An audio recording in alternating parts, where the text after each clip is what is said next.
नमस्कार, आप सभी ने अध्याय 2 में भाग 5 पढ़ा। भाग 5 में आपने परागण की प्रक्रिया के बारे में जाना और परागण के प्रकार के बारे में जाना। अब आते हैं हम उसके आगे के टॉपिक्स के बारे में पढ़ेंगे, जो कि होगा परागण की विधियाँ यानी मोड्स ऑफ या मेथड्स ऑफ पॉलिनेशन। तो टॉपिक्स को करने से पहले जो आपसे भाग 5 में क्वेश्चंस किए गए थे उनके आंसर्स देखेंगे। सबसे पहले आपसे क्वेश्चन किया गया था कि परागण की प्रक्रिया किसे कहते हैं। तो परागण का मतलब क्या होता है कि परिपक्व परागकोश से परागकणों का निकलकर मादा पुष्प के वर्तिकाग्र पर जाना परागण की क्रिया कहलाती है। फिर आपसे क्वेश्चन पूछा गया था दूसरा कि स्वपरागण की प्रक्रिया किसे कहते हैं। तो स्वपरागण में क्या होता है कि एक परिपक्व परागकोश से परागकण निकलकर उसी पुष्प के वर्तिकाग्र पर पहुंचते हैं या उसी पौधे के किसी अन्य पुष्प के वर्तिकाग्र पर पहुंचते हैं, तो ये प्रक्रिया स्वपरागण कहलाती है यानी सेल्फ पॉलिनेशन कहलाता है। नेक्स्ट क्वेश्चन किया गया था कि परपरागण की प्रक्रिया क्या होती है। तो जब किसी पुष्प के परागकण निकलकर किसी उसी जाति के किसी अन्य पौधे के पुष्प पर उसके वर्तिकाग्र पर पहुंचता है तो इसे हम परपरागण या क्रॉस पॉलिनेशन कहते हैं। बस 3 क्वेश्चंस किए गए थे जिनके आंसर आपको बता दिए हैं, ईजी था। अब आते हैं हम भाग 6 के टॉपिक्स को पढ़ते हैं, जो कि है परागण की विधियां। देखेंगे कि परागण किस किस प्रकार से होता है। परागण की विधियां यानी मेथड्स ऑफ पॉलिनेशन। देखिए, परागण की प्रक्रिया जो होती है उसमें क्या आपको बताएगा कि परागकणों का पुष्प से निकलकर उसके वर्तिकाग्र पर जाना।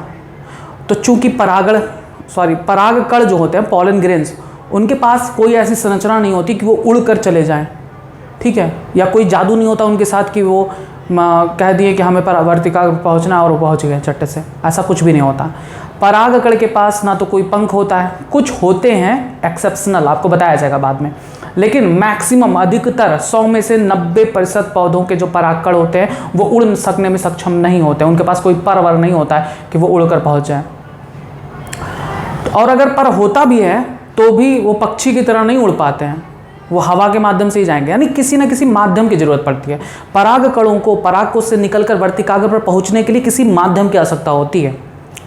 परागकणों को परागकोश से निकलकर वर्तिकाग्र पर जाने के लिए किसी माध्यम की, किसी साधन की आवश्यकता होती है। उन साधनों को हम कर्मक या एजेंट कहते हैं। जैसे मधुमक्खी आता है पुष्प में, मैंने आपको इससे पहले भी बताया था कि मधुमक्खी क्या करता है, पुष्पों में मंडराता रहता है, कभी उस परागकोश पर बैठा तो कभी वर्तिकाग्र पर बैठा। तो क्या होता है कि जब परागकोश पर मधुमक्खी बैठता है तो परागकोश से जो परागकण निकले हुए होते हैं वो मधुमक्खी के हाथ पैर शरीर पर चिपक जाते हैं, और जब उड़ते हुए वो या तो उसी पुष्प पर या किसी अन्य पुष्प पर उसी पौधे के जब वर्तिकाग्र पर पहुंचता है तो वो परागकण उसके वर्तिकाग्र पर पहुंच जाते हैं। तो इस प्रकार से परागण की प्रक्रिया पूरी होती है कि परागकण मधुमक्खी के माध्यम से उसके वर्तिकाग्र पर पहुंचा। तो मधुमक्खी यहाँ पे क्या कहलाता है, कर्मक यानी एजेंट कहलाता है, क्योंकि उसके द्वारा परागण की प्रक्रिया होती है। तो परागण की प्रक्रिया जो है, परागकणों का परागकोश से निकलकर वर्तिकाग्र पर पहुंचना किसी न किसी साधन के माध्यम से ही होता है, खुद नहीं होता।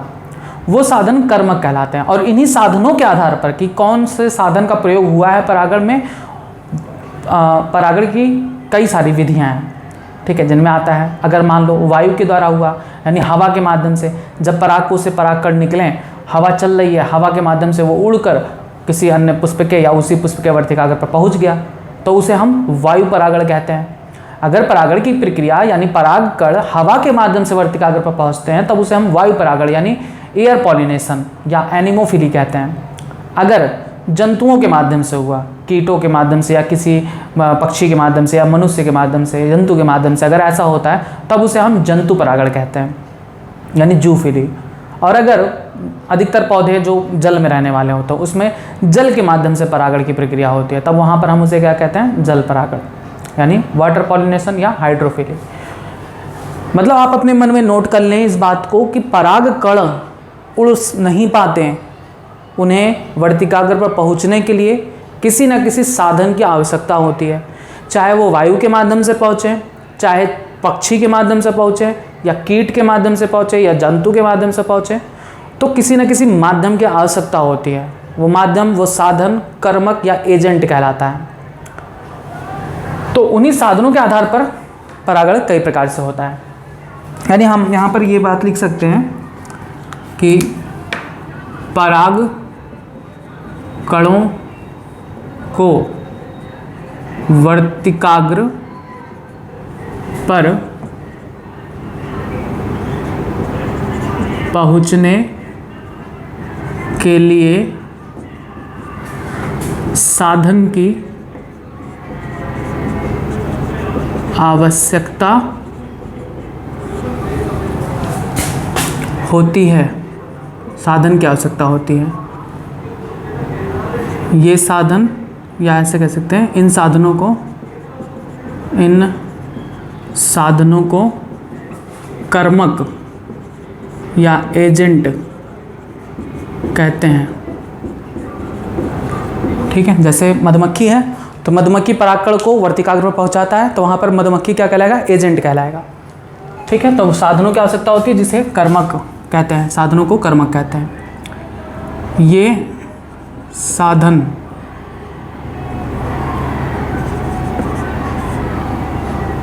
कीट, पक्षी, जंतु आदि, नहीं ऐसे लिखेंगे कि ये साधन जैविक, ये साधन जैविक भी हो सकते हैं और अजैविक भी हो सकते हैं। चलिए इसको डैश कर कैसे लिखते हैं? ये साधन, पहला जैविक भी हो सकता है। जैविक मतलब जीवित जीव, जैसे कीट, पक्षी और जंतु आदि। और अजैविक भी हो सकता है, यहाँ पर आदि शब्द लगाना उचित नहीं है। अजैविक भी हो सकता है, जैसे वायु, जल, वायु या जल। ठीक है, परागकणों को वर्तिकाग्र पर पहुंचने के लिए साधन की आवश्यकता होती है। उन साधनों को हम कर्मक या एजेंट कहते हैं। अब ये साधन या तो जैविक हो सकते हैं, यानी जीवित जीव हो सकते हैं। तो जीवित जीव में कौन हो सकते हैं? या तो कीट, या तो पक्षी, या तो जंतु।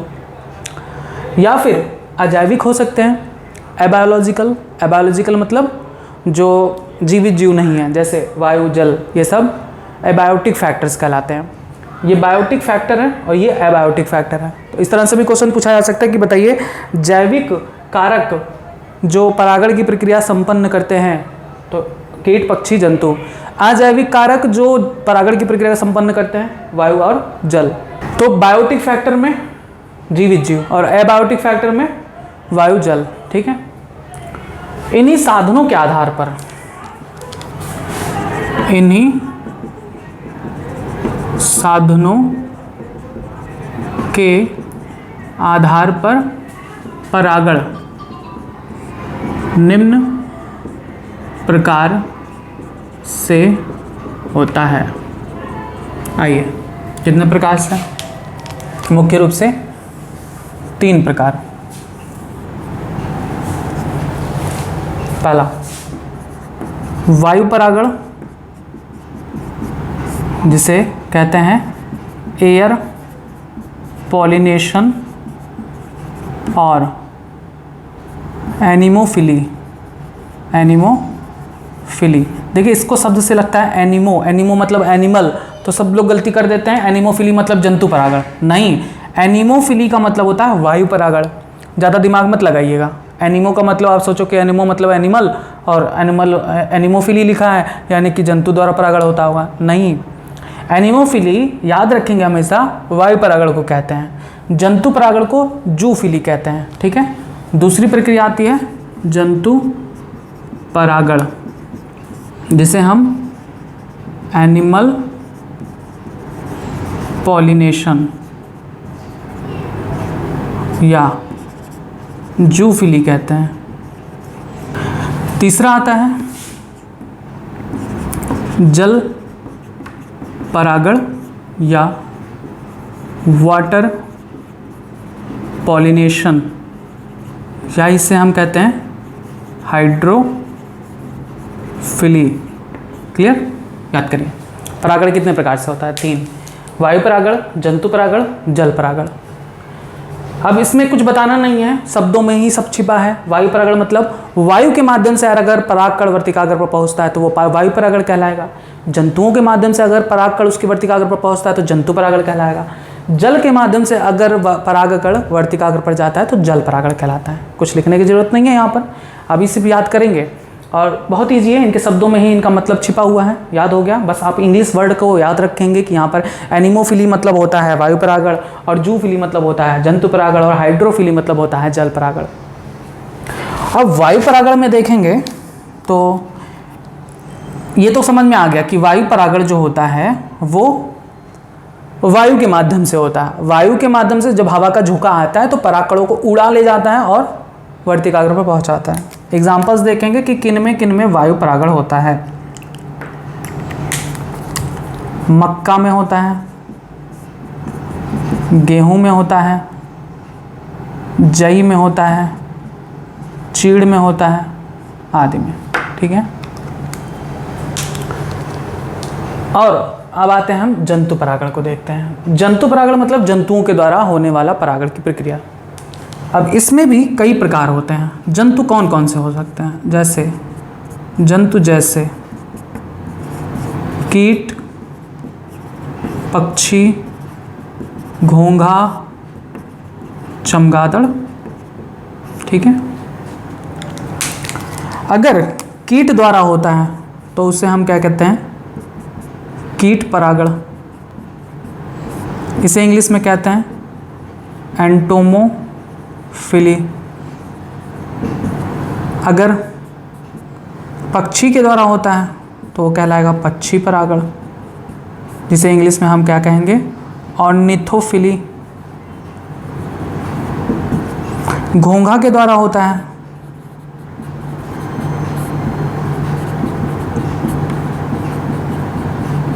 तो इसे हम कहेंगे मैलकोफिली। ठीक है, और अगर चमगादड़ द्वारा होता है, अगर परागण, तो इसे हम कहते हैं सिरोप्टेरोफिली।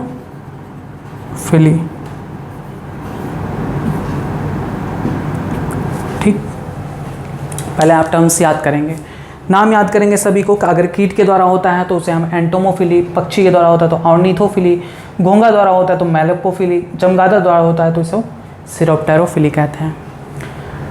जल परागण की प्रक्रिया जलीय पौधों में होगी और वहाँ पर इसे हाइड्रोफिली कहते हैं।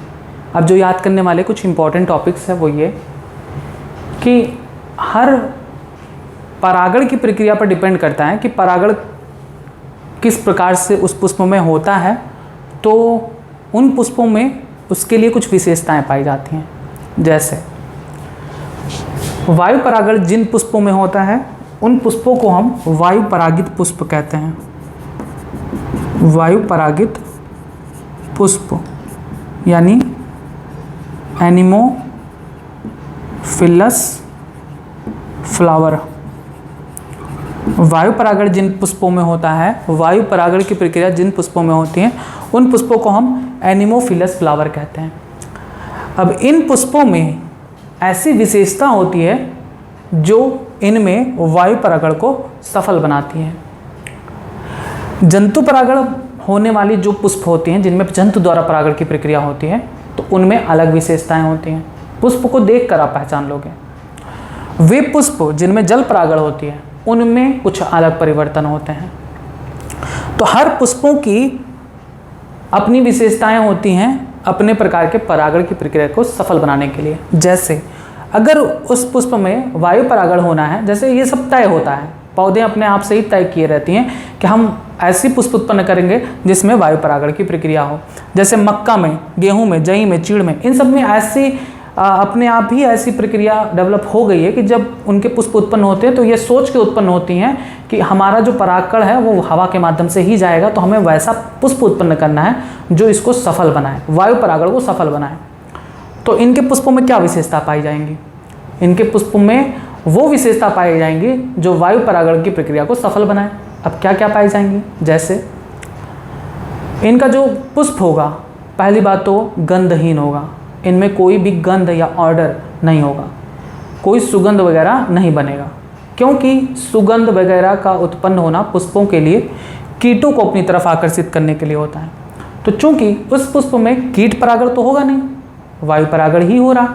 देखिए ये तय होता है, अगर वायु परागित पुष्प है तो उसमें कीट के माध्यम से बहुत मुश्किल है परागण की प्रक्रिया होना, कीट के माध्यम से बहुत मुश्किल है, वो वायु के माध्यम से ही उनमें परागण होता है। कीट परागित पुष्प हैं तो कीटों के माध्यम से ही उसमें परागण होता है, ये सब तय होता है। तो जो वायु परागित पुष्प हैं उनमें गंध नहीं उत्पन्न होता, क्योंकि उन्हें किसी कीट को आकर्षित नहीं करना है। वो जानती हैं कि हमारा जो परागण की प्रक्रिया वो वायु द्वारा हो जाएगा, और वायु को किसी सुगंध की तो आवश्यकता है नहीं, तो पुष्प गंधहीन होता है। दूसरा, रंगहीन होता है, क्योंकि रंग का भी उत्पन्न होना पुष्पों के लिए किसके लिए होता है? कीटों को अपनी तरफ आकर्षित करने के लिए, पक्षी, घोंघा, चमगादड़, इन सभी को अपनी तरफ आकर्षित करने के लिए होता है। तो वायु परागित पुष्पों में रंग का उत्पन्न नहीं होता, क्योंकि रंगीन पौधे, रंगीन पुष्प इन सबको अट्रैक्ट करने के लिए होते हैं, वायु को अट्रैक्शन के लिए कोई ज़रूरत नहीं है। यानी वायु परागित पुष्प में क्या है? गंध नहीं उत्पन्न होगा, यानी गंधहीन होता है। वायु परागित पुष्प रंगहीन होगा, यानी उसमें रंग नहीं उत्पन्न होगा। तीसरा, मकरंद भी नहीं उत्पन्न होगा। मकरंद यानी नेक्टर, एक ऐसी संरचना मकरंद बनती है पुष्पों में जिनका प्रयोग कीट करते हैं, मधुमक्खी वगैरह। मधुमक्खी वगैरह मकरंद को ही लेकर जाती हैं और उनसे अपना शहद बनाती हैं, नेक्टर। तो मकरंद का भी उत्पन्न होना यहाँ जरूरी नहीं है, क्योंकि वायु को मकरंद की आवश्यकता नहीं है। यानी वायु परागित पुष्प जो होते हैं, ध्यान रखेंगे ये सब विशेषताएं खूब पूछी जाती हैं कि बताइए वायु परागित पुष्प कैसे होते हैं, जंतु परागित पुष्प कैसे होते हैं, तो सब आपको ध्यान रखना है। वायु परागित पुष्प, आपको ये बात अपने मन में ध्यान रखना है कि उस पुष्प में वो क्वालिटी हो जो वायु परागण के लिए सुगम बनाए। तो जब एक बार आप वो चीज़ें सोच कर याद करेंगे तो कभी नहीं भूलेगा। वायु परागित पुष्प को गंध की कोई ज़रूरत नहीं है, यानी गंधहीन होगा। रंग की कोई आवश्यकता नहीं है, यानी वायु परागित पुष्प रंगहीन होगा। मकरंद की भी आवश्यकता नहीं है, यानी ये मकरंदहीन होगा या मकरंद रहित होगा। दूसरा, इन पुष्पों में जो वाह्य दल होते हैं और या वाह्य दल और दल, ये सब बहुत छोटे होते हैं और या फिर ना ही पाए जाएंगे। वायु परागित पुष्प में वाह्य दल और दल की क्या आवश्यकता है? क्योंकि वाह्य दल और दल ये सभी तो कीट को अपनी तरफ आकर्षित करने के लिए होते हैं ना। तो पुष्प में जो वाह्य दल है और दल है, इनकी आवश्यकता कब होती है? पुष्पों को अपनी तरफ आकर्षित करने के लिए, क्योंकि पुष्प में जो दल होते हैं वो चटक रंगीन होते हैं, जिससे पुष्प उनकी तरफ आकर्षित हो। तो चूंकि यहाँ पर वायु द्वारा परागण होना है, कीटों के द्वारा तो परागण होना नहीं है, तो इसके लिए इसको कोई ज़रूरत ही नहीं है, इसकी कोई ज़रूरत नहीं होती। तो याद रखेंगे कि वायु परागित जो पुष्प होते हैं उसमें या तो वाह्य दल और दल बहुत छोटे होंगे और या तो नहीं पाए जाएंगे। ये ऐसा इसलिए होता है कि कहीं ऐसा ना हो कि हवा के माध्यम से जो परागण आ रहा है वो उसके लिए रुकावट बने। मान लो कि वाह्य दल मान लो इतना बड़ा हो ऐसे, तो अगर परागकण यहाँ से आ रहा है हवा के माध्यम से उड़कर, तो इसके द्वारा रुक नहीं जाएगा और यहाँ तक नहीं पहुँच पाएगा।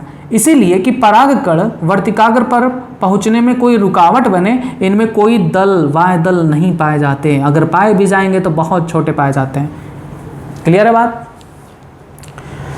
दूसरी विशेषता कि इनमें वायु के माध्यम से परागण की प्रक्रिया होनी है, यानी इनको परागकण बहुत अधिक उत्पन्न करना होगा, और होता है। वायु परागित पुष्प बहुत अधिक मात्रा में परागकण उत्पन्न करते हैं, जिससे जब हवा का झोंका आए तो ज़्यादा से ज़्यादा परागकण उड़ के उनके वर्तिकाग्र पर जाकर पहुँचे, क्योंकि हवा के माध्यम से हो सकता है बहुत सारे परागकण इधर उधर बिखर जाएं, वेस्ट हो जाएं।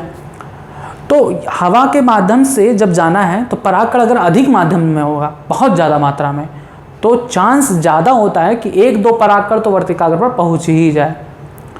तो इस वजह से वायु परागित पुष्प परागकण बहुत अधिक मात्रा में उत्पन्न करते हैं। नेक्स्ट क्वालिटी देखेंगे, इनके जो परागकण होते हैं बहुत हल्के होंगे, जिससे हवा में उड़ सकें, बहुत छोटे होंगे और बहुत शुष्क यानी ड्राई होंगे। अगर गीले होंगे तो वो भारी हो जाएंगे, इसलिए उनके जो परागकण होते हैं वो बहुत हल्के, शुष्क और छोटे होते हैं, जिससे हवा के माध्यम से उड़ सकें। कुछ पौधे जैसे चीड़ हैं, तो चीड़ के जो परागकण होते हैं वो पंख युक्त होते हैं, यानी विंग्ड होते हैं, उनमें पंख पाई जाती है परागकणों में। लेकिन उन पंखों का ये मत समझिएगा कि पक्षी की तरह वह उड़ सके, ऐसा नहीं होता। चीड़ के जो परागकण हैं उनमें विंग्ड होते हैं, यानी पंख युक्त होता है, लेकिन वो खुद उड़ नहीं सकता। हवा जब चलती है तो हवा में वो तैर सकता है, बस इतना क्वालिटी है। तो आपने जाना वायु परागित पुष्पों की विशेषता क्या क्या। पहला कि इनके जो पुष्प होते हैं वो गंधहीन, रंगहीन और मकरंद रहित होते हैं। दूसरा आपने जाना कि इन पुष्पों के वाह्य दल बहुत छोटे होते हैं, या तो नहीं पाए जाएंगे क्योंकि इनसे कहीं ऐसा ना हो परागकण रुकावट बने। नेक्स्ट, इनके परागकण बहुत छोटे, शुष्क और छोटे, शुष्क और हल्के होते हैं, जिससे वायु में ये आसानी से तैर सकें कुछ। और फिर आप देखेंगे तो ये बहुत अधिक मात्रा में परागकणों का निर्माण करती हैं। ज़्यादातर जो वायु परागित पुष्प होते हैं वो एक लिंगी होते हैं, यानी यूनिसेक्सुअल होते हैं। तो ये सब क्वालिटी है वायु परागित पुष्प की। ठीक, आप एकदम अपने मन में इसको नोट कर लीजिए। अब देखिए आता है दूसरा जंतु परागण, यानी एनिमल पॉलिनेशन या जूलफिली। तो जब जंतुओं के माध्यम से हो परागण की प्रक्रिया तो वहाँ पर जंतु परागण कहते हैं। और फिर जंतु कुछ भी हो सकते हैं, जैसे कीट हो सकता है, पक्षी हो सकता हुआ या चमगादड़। अगर कीट के माध्यम से होता है तो एंटोमोफिली, पक्षी के माध्यम से होता है तो ऑर्निथोफिली, घोंघा द्वारा होता है तो मैलोकोफिली, चमगादड़ द्वारा होता है तो सीरोप्टेरोफिली। कीट परागण को सबसे पहले हम समझेंगे। कीट में कौन कौन से कीट हो सकते हैं?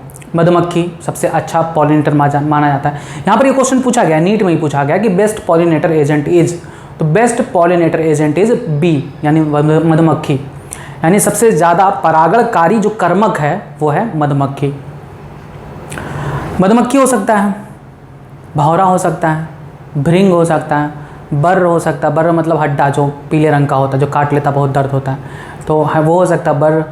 तितलियाँ हो सकती हैं, सलब यानी मौत हो सकते हैं। तो बहुत सारे कीट होते हैं जो परागण की प्रक्रिया करते हैं। अब ऐसे पुष्प जो कीट परागण जिनमें होता है उनकी विशेषता क्या है? तो ऐसे पुष्प बहुत ही चटकीले रंग के होंगे, आकार में बड़े होंगे, गुच्छे में निकलेंगे जिससे कीट इन्हें दूर से ही देख लें। तो ये सब क्वालिटी कीट परागित पुष्पों में होती है।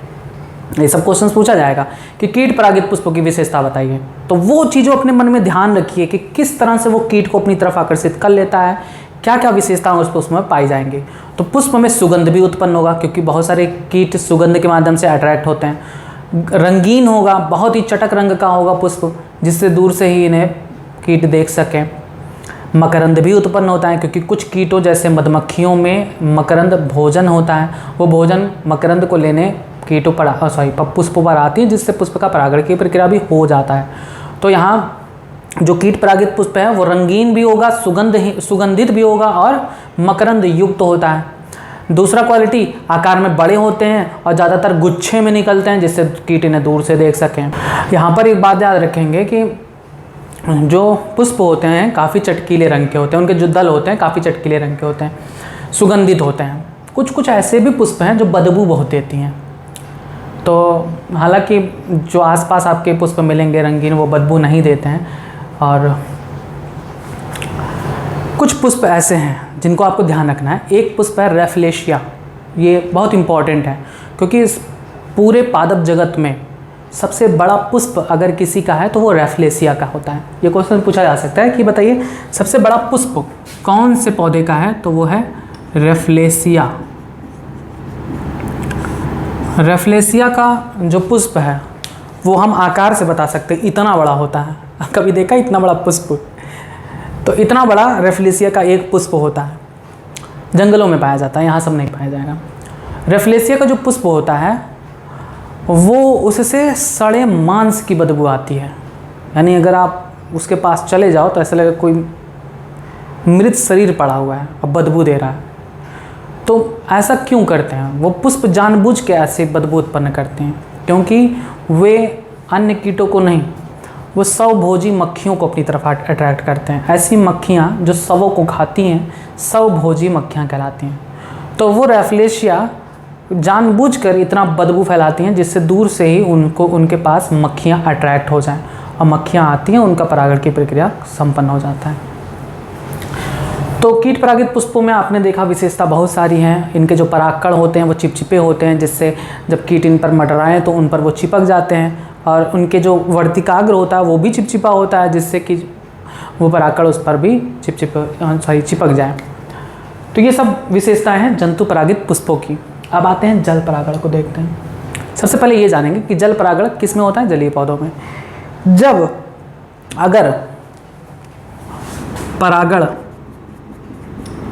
जल के अंदर हो तब उसे हम कहते हैं अधोजल परागण। अधोजल परागण यानी हाइड्रोफिली। जब परागण की क्रिया जल के अंदर हो तब उसे हम क्या कहेंगे? अधोजल परागण यानी हाइपोहाइड्रोफिली। और यदि परागण जल की सतह पर हो, परागण जल की सतह पर हो, तब उसे हम क्या कहेंगे? इपीहाइड्रोफिली। इपीहाइड्रोफिली, जल की सतह पर अगर वो परागकण छोड़ दिए जाते हैं और जल की सतह पर वो तैरते हुए परागकण मादा पुष्प के वर्तिकाग्र तक पहुंच जाता है, तब उसे हम इपीहाइड्रोफिली या अधिजल परागण कहते हैं। अधिजल परागण कहते हैं। क्लियर? याद करिए। जल परागित पुष्पों की विशेषता क्या है? अब इन्हें भी कोई कीट को तो अट्रैक्ट करना नहीं है, तो कि भी रंगहीन, गंधहीन और मकरंदहीन होते हैं। इनमें जो परागकण होते हैं वो थोड़े हल्के होते हैं, चारों तरफ इनका मोम जैसे पदार्थ से घिरे होते हैं, जिससे वो पानी की वजह से ख़राब ना हो जाए। ये सारी चीज़ें इनमें पाई जाती हैं। तो आप हेडिंग डाल के इनके बारे में, सबके बारे में लिखेंगे। परागण की विधियाँ हेडिंग डालेंगे, मेथड्स ऑफ पॉलिनेशन, और लिखेंगे कि परागकोश से परागकणों को वर्तिकाग्र तक पहुंचने के लिए साधन की आवश्यकता होती है। इन साधनों को कर्मक या एजेंट कहते हैं।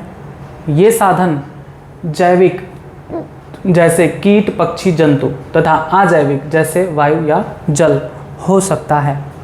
फिर लिखेंगे कि इन्हीं साधनों के आधार पर परागण निम्न प्रकार से होता है। पहला वायु परागण, दूसरा जंतु परागण, तीसरा जल परागण। चाहे तो ऐसे भी बना के नोट कर लें शॉर्ट फॉर्म में, और चाहे तो आप हेडिंग डाल के लिखें। हेडिंग डाल के लिखेंगे पहला वायु परागण यानी एयर पॉलिनेशन और एनिमोफिली।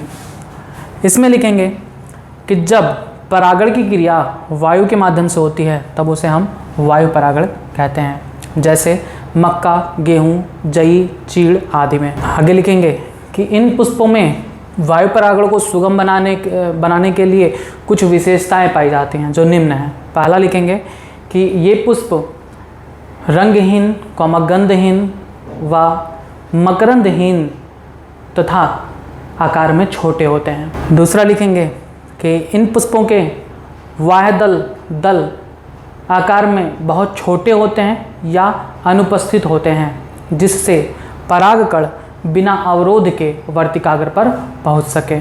दूसरा पॉइंट लिखेंगे कि वायु परागित पुष्प प्रायः एक लिंगी यानी यूनिसेक्सुअल होते हैं। नेक्स्ट पॉइंट लिखेंगे कि वायु परागित पुष्प बहुत अधिक मात्रा में परागकण का निर्माण करते हैं, जिससे हवा को झोंकों के माध्यम से बहुत से परागकण इधर उधर बिखर जाते हैं तथा कुछ ही परागकण वर्तिकाग्र पर पहुंच पाते हैं। नेक्स्ट पॉइंट लिखेंगे कि परागकण बहुत छोटे, शुष्क व हल्के होते हैं तथा चीड़ या पाइनस में परागकण पंख युक्त यानी विंग्ड होते हैं, जिससे वे वायु में आसानी से तैर सकें। फिर नेक्स्ट पॉइंट लिखेंगे कि इन पुष्पों के वर्तिकाग्र आकार में बड़े होते हैं और पुष्प से बाहर निकले होते हैं, जिससे परागकण इनके वर्तिकाग्र पर आसानी से पहुंच सके। कुछ पुष्पों के वर्तिकाग्र रोम युक्त यानी हेयरी जैसे, ब्रैकेट में लिखेंगे रोम युक्त जैसे मक्का में, ब्रैकेट क्लोज, तथा चिपचिपे, ब्रैकेट में लिखेंगे पोपलर में जो वर्तिकाग्र होता है वो चिपचिपा होता है, ब्रैकेट क्लोज होते हैं। ठीक, बस ये हो गया वायु परागित पुष्पों के विशेषताएं। अब आप नेक्स्ट हेडिंग डालेंगे दूसरा जंतु परागण या एनिमल पॉलिनेशन और जूफिली। इसमें लिखेंगे जंतुओं के माध्यम से होने वाले परागण को जंतु परागण कहते हैं। जंतु जैसे कीट, पक्षी, घोंघा, चमगादड़ आदि। लिखेंगे आगे जंतुओं के आधार पर यह निम्न प्रकार का होता है। पहला हेडिंग डालेंगे कीट परागण या एंटोमोफिली, और इसमें लिखेंगे कि पुष्पों में कीटों के माध्यम से होने वाले परागण की प्रक्रिया को कीट परागण या एंटोमोफिली कहते हैं। कीट जैसे मधुमक्खी, मक्खी, भृंग, बर्र, तितली, भौरा आदि। इसी में लिखेंगे कि ये कीट मकरंद या भोजन की तलाश में जब पुष्पों का भ्रमण करते हैं तो उस दौरान इनके रोम युक्त शरीर पर पुष्प के परागकण चिपक जाते हैं, और जब यह किसी अन्य पुष्प पर जाते हैं तो वह परागकण इनके शरीर से उस दूसरे पुष्प के वर्तिकाग्र पर पहुंच जाते हैं और इस प्रकार से परागण की क्रिया संपन्न होती है। अब आप उसमें लिखेंगे कि कीट परागित पुष्प व उनसे संबंधित कीट के उदाहरण, क्योंकि ये भी कभी कभी पूछ लिया था कि साल्विया में किसके द्वारा परागण की प्रक्रिया होती है, तो साल्विया में कीटों के माध्यम से होता है, तो कभी कभी पूछ लिया जाता है। तो आप लिखेंगे कीट परागित पुष्प व उनसे संबंधित कीट के उदाहरण। तो आप ऐसे लिखेंगे अगले लाइन से, मधुमक्खी द्वारा कौन कौन से पौधे में परागण की प्रक्रिया होती है, तो मधुमक्खी द्वारा होता है मदार में, आर्किड में, साल्विया में, ये क्वेश्चन पूछा गया है नीट में, अंडरलाइन कर लेंगे, साल्विया में, मटर में, बोगनविलिया में,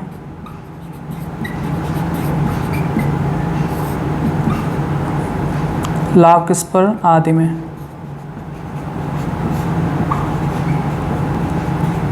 ठीक है। दूसरा मक्खी द्वारा तो लिखेंगे रेफ्लेसिया में, ब्रैकेट में लिख लेंगे रेफ्लेसिया के, कि पादप जगत में सबसे बड़ा पुष्प रेफ्लेसिया का होता है, रेफ्लेसिया कॉमा स्कोलियोपस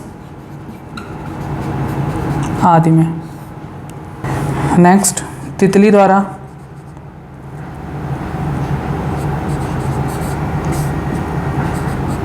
डायंथस में व लिली के पौधों में। नेक्स्ट सलभ में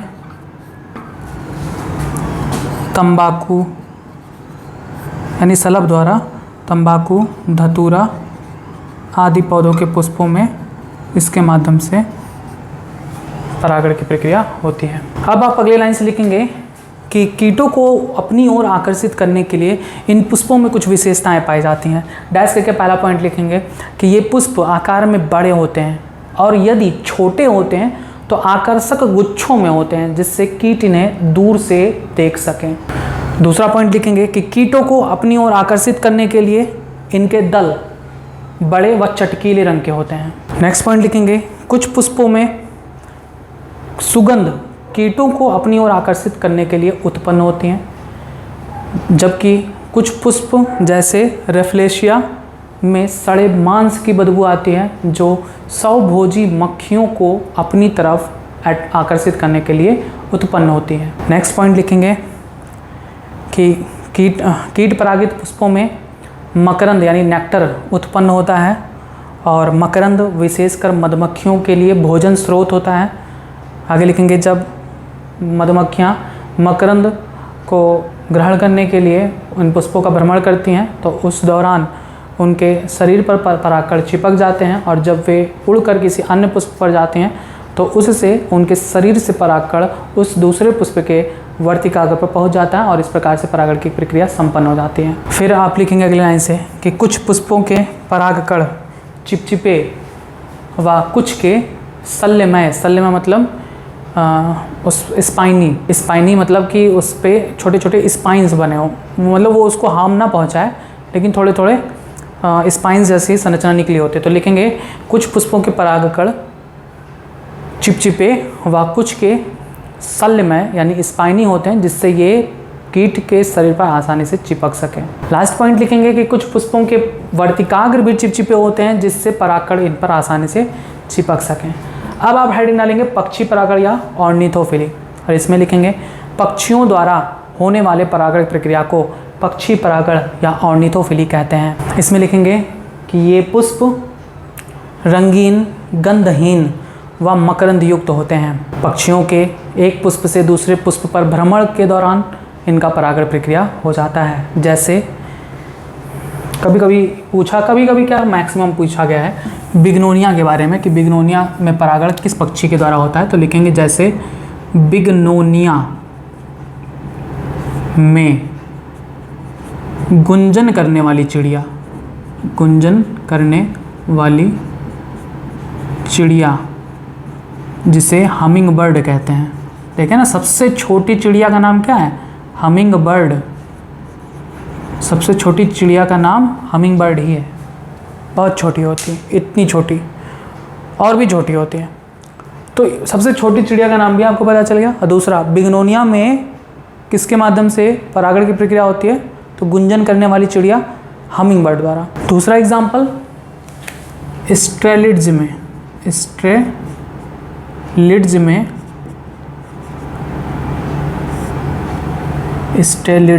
में शहद की चिड़िया द्वारा, शहद की चिड़िया जिसे सन बर्ड कहते हैं, सन बर्ड द्वारा। ठीक है, याद करिए और अपनी कॉपी में नोट करते चलिए। एक और पॉइंट लिख लीजिएगा कि स्लिड्स में ये आपने लिखा कि स्टेलिड्स में शहद की चिड़िया यानी सनबर्ड के द्वारा। फिर आगे लिखेंगे सेमल यानी बॉम्बैक्स में, सेमल यानी जिसे इंग्लिश में बॉम्बैक्स कहते हैं, बॉम्बैक्स में। और पोंगरा यानी एरिथ्रिना, पोंगरा यानी एरिथ्रिना में कौवा और मैना द्वारा परागण की प्रक्रिया होती है। सेमल यानी बॉम्बैक्स और पोंगरा यानी एरिथ्रिना में कौवा और मैना द्वारा परागण की प्रक्रिया होती है। यहाँ पर सबसे ज़्यादा इंपॉर्टेंट ये हैं और ये हैं। बिग्नोनिया में पूछा गया है, बिग्नोनिया में किसके माध्यम से परागण की प्रक्रिया होती है, तो गुंजन करने वाली चिड़िया हमिंग बर्ड के द्वारा। स्लिड्स में शहद की चिड़िया यानी सनबर्ड के द्वारा। और सेमल और पोंगरा में कौवा और मैना द्वारा होता है। अब आप नेक्स्ट हेडिंग डालेंगे घोंघा द्वारा परागण यानी मैलकोफिली।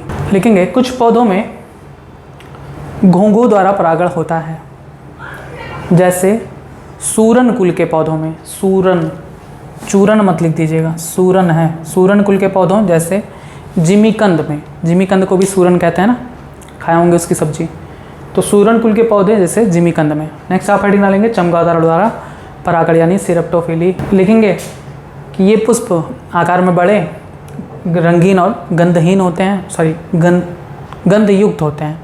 इसकी गंध से ही चमगादड़ इन तक पहुंच पाते हैं, जैसे कदम्ब यानी एंथोसिफेलस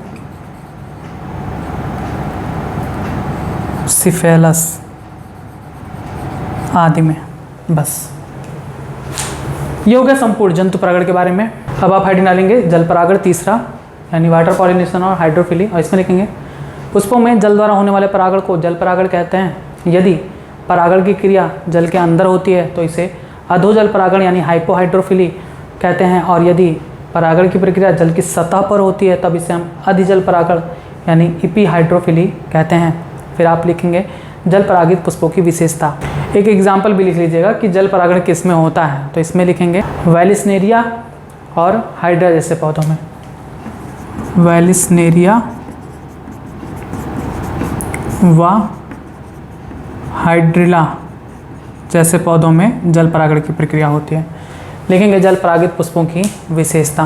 पहला पॉइंट लिखेंगे कि ये पुष्प रंगहीन, गंधहीन व मकरंद रहित होती हैं। दूसरा पॉइंट कि इनमें परागकण हल्के होते हैं तथा इन पर मोम जैसे पदार्थ की परतें होती हैं जो इन्हें जल में सड़ने से बचाती हैं। तीसरा लिखेंगे ये मोम जैसा पदार्थ इन्हें वर्तिकाग्र से चिपकने में भी सहायता करता है। बस ये होगा संपूर्ण परागण की विधियाँ कि कैसे कैसे वायु परागण, जंतु परागण, जल परागण होता है, क्या विशेषताएं हैं वायु परागित पुष्पों की, क्या विशेषताएं हैं जल परागित पुष्पों की, क्या विशेषता है जल परागित पुष्पों की। अब हम देखेंगे पर परागण की से क्या लाभ होता है और क्या हानियाँ। तो आपने देखा था कि स्वपरागण में बहुत कुछ लाभ थे, जैसे उनमें परागण की प्रक्रिया निश्चित होती थी, लेकिन पर परागण में साधन की भी आवश्यकता होती है और प्लस एक पुष्प दूसरे पौधे पर है, एक पुष्प दूसरे पौधे पर, तो ये कोई निश्चित नहीं है कि हर पुष्प परागित हो पाए। तो ये कुछ हानियाँ हैं पर परागण की, कुछ लाभ भी हैं, जैसे इनमें आनुवंशिक लक्षण अलग अलग होते हैं, तो जो नया कॉम्बिनेशन बनेगा उच्च किस्म का पौधा बनेगा, इनसे जो फल बनेंगे, इनसे जो बीज बनेंगे वो उच्च किस्म के होंगे। तो यही सब आपको लिख डालना है। हेडिंग डालेंगे पर परागण के लाभ। इसमें लिखेंगे पहला पॉइंट कि पर परागण से उत्पन्न बीज बड़े, स्वस्थ व अच्छी नस्ल वाले होते हैं। दूसरा, पर परागित पुष्पों से बनने वाले फल बड़े, स्वादिष्ट होते हैं और इनमें अधिक मात्रा में बीज उत्पन्न होता है।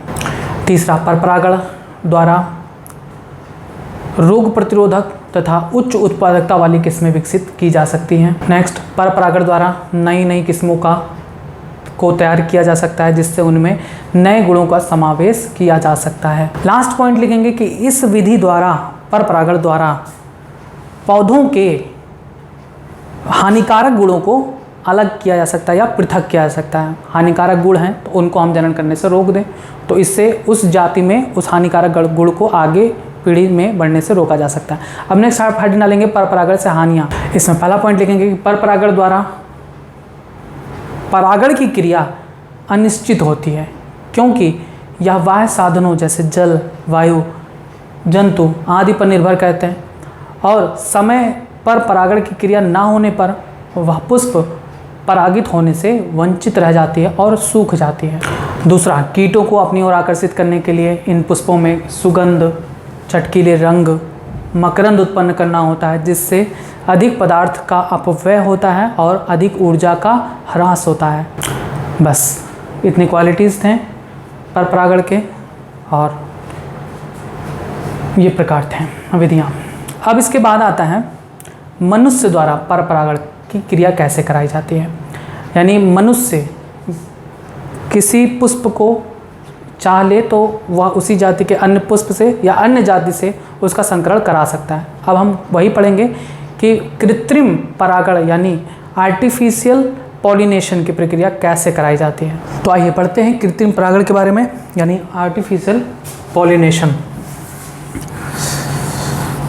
जब किसी भी शब्द के आगे अगर कृत्रिम शब्द लग जाता है ना, तो मतलब होता है उसका मनुष्य द्वारा। आपने सुना होगा आर्टिफिशियल कलर वगैरह, तो ये सब मनुष्य द्वारा कलर बनाए जाते हैं जो केमिकल के द्वारा, उन्हें हम आर्टिफिशियल कलर कहते हैं। मनुष्य द्वारा परागण यानी कृत्रिम परागण यानी आर्टिफिशियल पॉलिनेशन।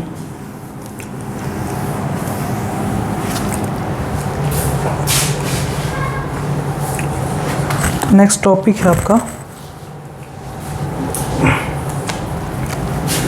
कृत्रिम परागण यानी आर्टिफिशियल पॉलिनेशन।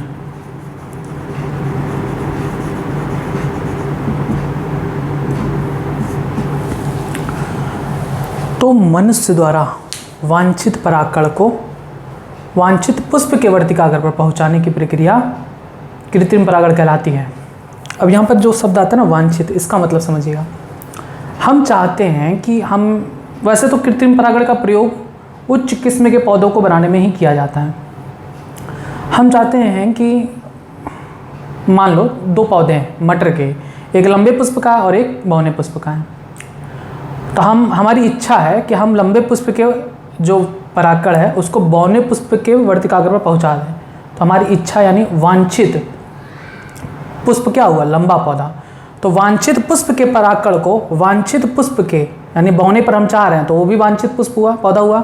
यानी वांछित पुष्प के परागकण को वांछित पुष्प के वर्तिकाग्र पर पहुंचाना कृत्रिम परागण कहलाता है मनुष्य द्वारा।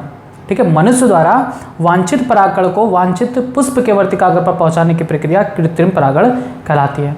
समझ में आया? यहाँ पे आप क्या लिख सकते हैं,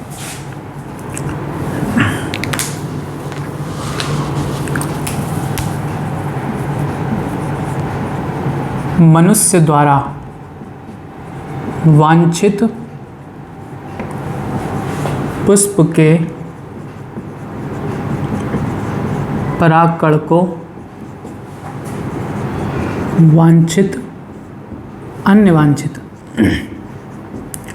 अन्य वांछित पुष्प के वर्तिकाग्र पर पहुंचाने की प्रक्रिया वर्तिकाग्र पर पहुंचाने की प्रक्रिया कृत्रिम परागण कहलाती है।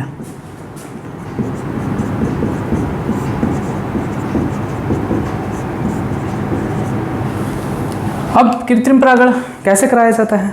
तो कृत्रिम परागण में दो आवश्यक प्रक्रम होते हैं। दो आवश्यक प्रक्रम यह प्रक्रिया होती है। इसमें सबसे पहला आता है विपुंसन यानी इमैस्कुलेशन। याद करिए तुरंत, बहुत क्वेश्चन पूछा जाता है नीट में, तो खूब भरमार क्वेश्चन पूछते हैं विपुंसन से। इमैस्कुलेशन। दूसरा थैलीकरण या बैगिंग। तो पहले हम प्रक्रिया समझेंगे फिर इसको समझेंगे। मनुष्य द्वारा परागण की प्रक्रिया जो कराई जाती है उसे हम कृत्रिम परागण कहेंगे, और इसमें वांछित पौधा लिया जाता है। मान लेते हैं कि एक लंबा पौधा है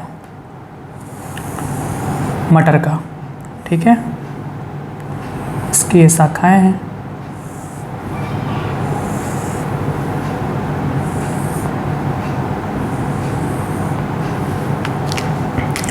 इसकी पत्तियां हैं,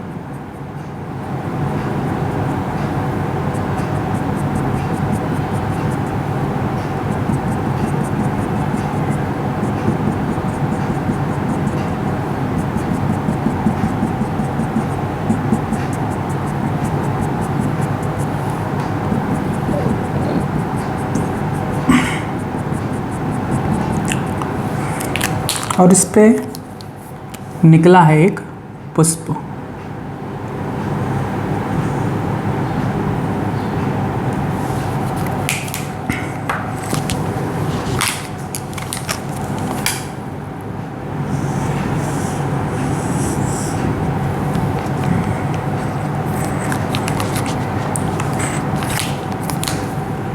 ये है इसका पुंकेसर।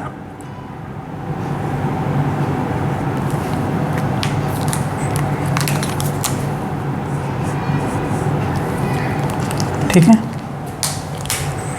ये कौन सा पौधा है? मटर का। मान लेते हैं कि मटर का पौधा है और ये लंबा पौधा है, ठीक है, टॉल प्लांट है। ये सब आपको बताया जाएगा चैप्टर नंबर 5 में, बहुत इंपॉर्टेंट है ये। चैप्टर नंबर 5 को समझने के लिए ये प्रक्रिया आनी चाहिए आपको। आनुवंशिक यानी जेनेटिक्स में मेंडल ने अपना प्रयोग जो किया था वो इसी आधार पर किया था, और यही वो कराते थे, कृत्रिम परागण की प्रक्रिया कराते थे उसमें मटर के पौधे में। तो मटर का एक लंबा पौधा है और एक बौना पौधा, ये रहा छोटा सा बौना पौधा।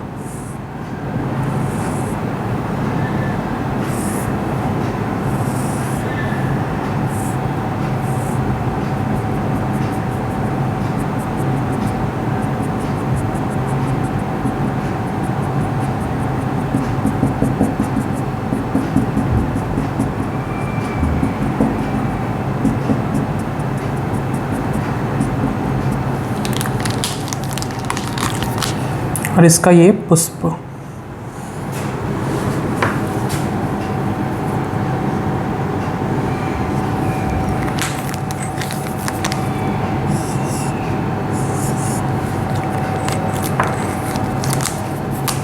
ये इसका पुंकेसर।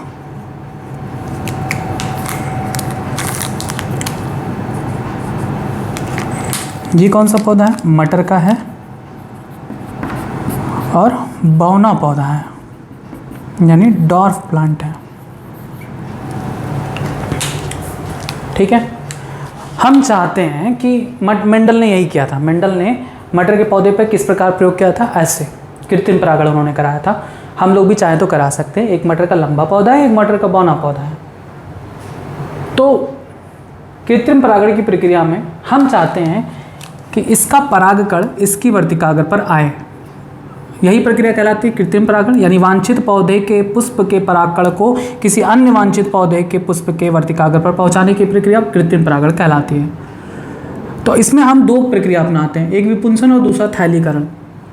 याद रखेंगे कि अगर ये द्विलिंगी पुष्प है, देखिए अभी हम द्विलिंगी पुष्प ही बनाए हैं, द्विलिंगी पुष्प है ना, क्योंकि इसमें दोनों लिंग हैं, नर और मादा दोनों लिंग हैं, नर और मादा दोनों भाग हैं। तो हमें जनन, लैंगिक जनन के लिए क्या आवश्यकता है? लैंगिक जनन के लिए हमें नर युग्मक चाहिए और मादा युग्मक चाहिए, है ना। लेकिन यहाँ पर दोनों है, नर भी है मादा भी है, यहाँ पर भी नर है और यहाँ पर भी मादा है। तो हमें इन दोनों के बीच अगर क्रॉस कराना है तो ये तय करना होगा कि पहले हम नर युग्मक किसका लें और मादा युग्मक किसका लें। अगर हम कहते हैं कि हम इनका नर भाग यूज करेंगे और इनका मादा भाग यूज करेंगे, तो हमें क्या करना पड़ेगा? तब हमें करना ये है कि अगर हम इनका मादा भाग यूज करते हैं, ये भाग, तो हम इसके पराग पुंकेसर को काट कर निकाल देंगे। अगर हम इसका पुंकेसर काट कर निकाल ना दें तो इसी के परागकण इस पे पहुंच जाएंगे, तब तो हम जो चाहते हैं वो नहीं होगा ना। हम क्या चाहते हैं? हम चाहते हैं कि इसका परागकण हम इसके वर्तिकाग्र पर लाएं, तो इसका परागकण ना पहुँचे, इसका परागकण इसके वर्तिकाग्र पर ना पहुँचे, तो ये जरूरी है कि इसके पुंकेसरों को काट कर निकाल दो। अगर पुंकेसर को काट के नहीं निकालोगे तो इसी का परागकण इस पर पहुँच जाएगा, हो जाएगा ना। तो हमें क्या करना है? अगर हमें सिर्फ इसके परागकण को इसके वर्तिकाग्र पर लाना है तो सर्वप्रथम हमें इसके पुंकेसरों को काट कर निकाल देना है। तो इसी प्रक्रिया को कहते हैं विपुंसन, यानी पुंकेसर को काट कर निकाल देना। पुंकेसर को काट कर हटा देना, यानी removal of anther is called emasculation. Removal of anther is called emasculation. तो जब हम यानी विपुंसन की प्रक्रिया के अंतर्गत क्या करते हैं? विपुंसन की प्रक्रिया के अंतर्गत पुष्प के पुंकेसरों को काटकर निकाल दिया जाता है। एक लाइन में याद करेंगे, विपुंसन की प्रक्रिया यानी इमैस्कुलेशन में क्या करते हैं? पुष्प के पुंकेसरों को काटकर निकाल देते हैं। यह प्रक्रिया कहलाती है विपुंसन यानी इमैस्कुलेशन। अब हम क्या करते हैं? देखिए, जब पुष्प परिपक्व नहीं होता तभी हम ये करेंगे। अभी छोटा पुष्प है, एकदम परिपक्व नहीं हुआ है, इसका परागकोश फटने से पहले ही हम काट देते हैं, और अभी पूरा पुष्प पूरी तरीके से परिपक्व नहीं हुआ है। हमने क्या किया? पहला काम ये किया कि इसके पुष्प के सभी पुंकेसरों को काट के निकाल दिए। दूसरा काम हम करेंगे थैली लगाना। पॉलीथीन की छिद्रित थैली को इसके ऊपर बांध देते हैं। पॉलीथीन की छिद्रित थैली को इस पर हम बांध देते हैं। अब बताइए क्यों बांधते हैं? सिंपल, कि कोई अन्य पुष्प का परागकण इस पर ना आए। ठीक है, क्योंकि हमें इसका परागकण ही इस पर पहुंचाना है, इसकी वर्तिकाग्र पर। चूंकि अभी पुष्प छोटा है, अभी परिपक्व नहीं हुआ है, तो अभी अगर हम परागकण रख देंगे तो प्रक्रिया नहीं पूरी होगी। तो इसलिए जब पुष्प में परागकोश नहीं फटा हुआ होता है, यानी नया परागकोश होता है, तभी हम उसके परागकोश को काटकर यानी विपुंसन की प्रक्रिया कर लेते हैं।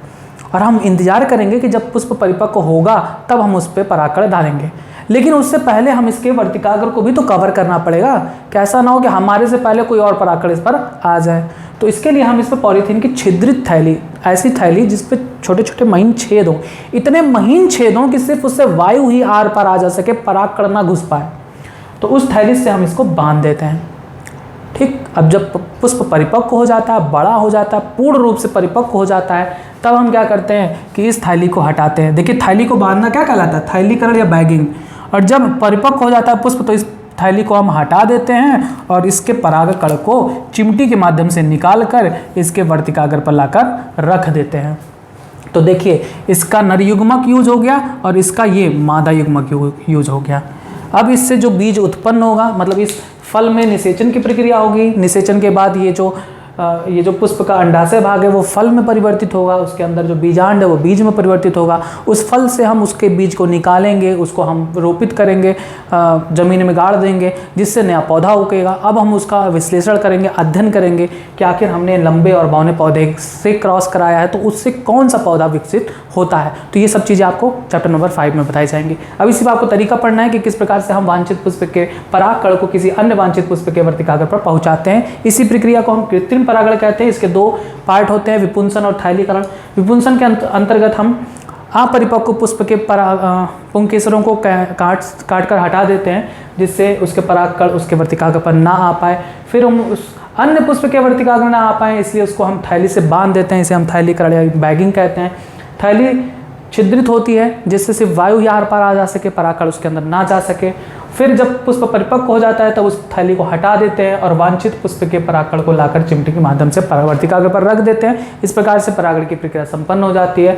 परागण के फलस्वरूप निषेचन होता है। निषेचन से बीजांड बीज में परिवर्तित हो जाता है, अंडाशय फल में परिवर्तित हो जाता है। फिर उस फल को हम निकालते हैं उस पौधे से और उससे बीज निकालते हैं। बीज को हम रोपित करते हैं ज़मीन में, मृदा में, और फिर धीरे धीरे हम इंतजार करते हैं कि वो उससे पौधा निकले। फिर पौधा जो निकलता है हम अध्ययन करते हैं कि क्या उसका रिजल्ट निकला क्योंकि हमने दो अलग अलग पौधों का क्रॉस कराया है। बस यही प्रक्रिया कहलाती है कृत्रिम परागण या आर्टिफिशियल पॉलिनेशन। आप इसमें लिखेंगे हेडिंग डाल के कि मनुष्य द्वारा वांछित पुष्प के परागकण को अन्य वांछित पुष्प के वर्तिकाग्र पर पहुंचाने की प्रक्रिया कृत्रिम परागण कहलाती है। कृत्रिम परागण की प्रक्रिया उत्तम किस नस्ल के पौधों को उत्पन्न करने में किया जाता है, आगे लिखेंगे। कृत्रिम परागण की प्रक्रिया एक ही जाति के विभिन्न पौधों के बीच या फिर अलग अलग जाति के पौधों के बीच भी कराया जा सकता है। आगे एक पॉइंट और बढ़ा के लिख लेंगे कि पंतनगर कृषि विश्वविद्यालय व भारतीय कृषि अनुसंधान संस्थान Indian agricultural research institute IARI जो नई दिल्ली में, लिखेंगे भारतीय कृषि अनुसंधान संस्थान नई दिल्ली द्वारा गेहूं व मक्के की नई नई प्रजातियां तैयार की गई हैं। अब अगले लाइन से लिखेंगे कि कृत्रिम परागण की विधि, और इसमें लिखेंगे कि इस कृत्रिम परागण में दो आवश्यक प्रक्रम अपनाए जाते हैं। इसमें पहला आप हेडिंग डालेंगे विपुंसन या इमैस्कुलेशन, और इसमें आप लिखेंगे सर्वप्रथम किसी द्विलिंगी पुष्प के वांछित द्विलिंगी पुष्प के पुंकेसरों को पौधे पर लगे रहते हुए ही चिमटी की सहायता से काटकर अलग कर दिया जाता है। यह प्रक्रिया विपुंसन यानी इमैस्कुलेशन कहलाती है, और इस प्रकार से इस पुष्प में स्वपरागण की संभावना खत्म हो जाती है, समाप्त हो जाती है। आगे लिखेंगे कि विपुंसन की प्रक्रिया केवल द्विलिंगी पुष्प में अपनाई जाती है, एक लिंगी पुष्प में विपुंसन की प्रक्रिया अपनाई नहीं जाती, क्योंकि द्विलिंगी पुष्प है तभी उसमें पराग पुंकेसरों को काटने की आवश्यकता है। अगर एक लिंगी पुष्प है, अगर सिर्फ जायांग उत्पन्न हो रहा है और पुंकेसर कहीं अलग उत्पन्न हो रहा है अन्य पुष्प पर, तो उनमें विपुंसन की आवश्यकता नहीं पड़ती, तब उसमें सिर्फ बैगिंग कर देते हैं। ठीक है, तो आप ये भी लिखेंगे कि विपुंसन की आवश्यकता केवल द्विलिंगी पुष्पों में होती है, एक लिंगी पुष्पों में विपुंसन की प्रक्रिया नहीं अपनाई जाती। अब आप दूसरा हेडिंग डालेंगे थैलीकरण यानी बैगिंग, और इसमें लिखेंगे इस प्रक्रिया में बंध्याकृत पुष्प में, अब ये क्या कहलाएगा, बंध्याकृत पुष्प, इंग्लिश में क्या कहेंगे, इमैस्कुलेटेड फ्लावर। इसका मतलब क्या होता है, बंध्याकृत पुष्प। बंध्याकृत पुष्प का मतलब है, इमैस्कुलेटेड फ्लावर का मतलब क्या है, इसमें पुंकेसर सारे काटकर निकाल दिए गए। जब किसी पुष्प से उसके पुंकेसर काटकर निकाल दिए जाते हैं तो वो पुष्प बंध हो जाएगा, बंध्याकृत पुष्प कहलाएगा, यानी इमैस्कुलेटेड फ्लावर कहलाएगा। तो आप लिखेंगे इस प्रक्रिया में बंध्याकृत पुष्प यानी इमैस्कुलेटेड फ्लावर के वर्तिकाग्र को पॉलीथीन के छिद्रित थैली से ढक देते हैं। अब ब्रैकेट में लिखेंगे छिद्र इतने महीन हो कि उससे केवल वायु गुजर सके, परागकण नहीं, ब्रैकेट क्लोज। फिर आगे आप लिखेंगे इससे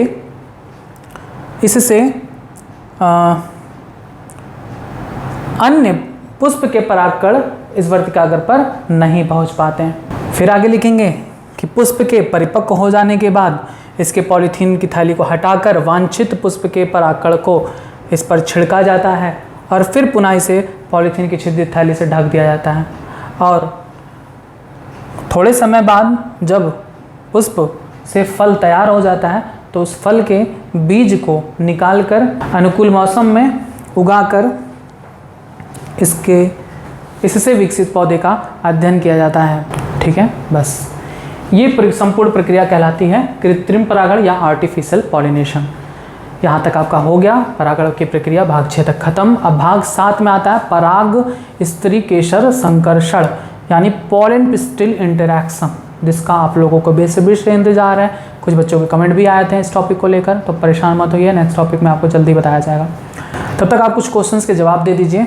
पहला क्वेश्चन मेरा अपनी कॉपी में नोट करिएगा। पहला क्वेश्चन, वायु परागित पुष्पों की विशेषता बताइए। दूसरा क्वेश्चन, जंतु परागित पुष्पों की विशेषता बताइए।